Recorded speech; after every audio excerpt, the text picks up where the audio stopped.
Our top story this morning is the growing ecological crisis in the Potomac. This morning, there is a written commitment from President Trump that the federal government will step in to help. The president using the same post, though, to continue his back and forth with Maryland Governor Wes Moore, writing that the governors of Virginia and Maryland must get moving quickly, and if they need help, they'll need to ask the federal government politely. Now, many of you have raised questions about the lasting impact this bill could have on our communities, and our Jess Arnold is live along the Tidal Basin this morning, getting you some answers.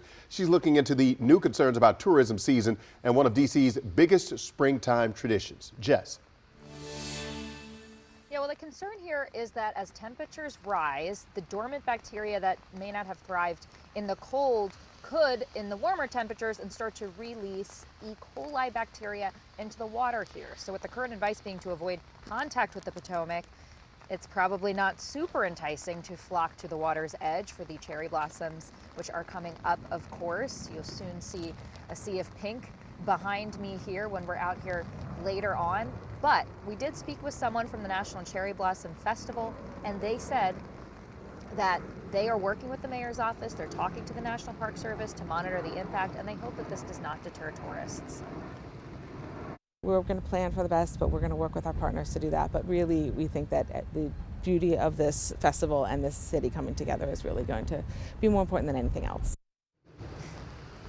Now, she says the main events don't center on the Potomac, like the parade, the kite festival, and the National Mall, and the 10-mile race. When it comes to bacteria levels, though, throughout the Potomac River, DC Water has been collecting daily samples from various sections, and you can see that trend here.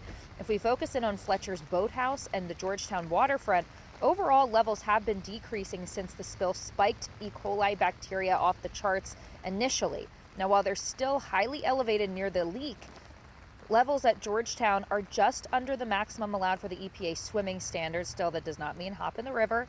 Now, the Potomac Riverkeeper Network says a long-term concern is for more blue-green algae blooms, which can kill fish and create a public health threat.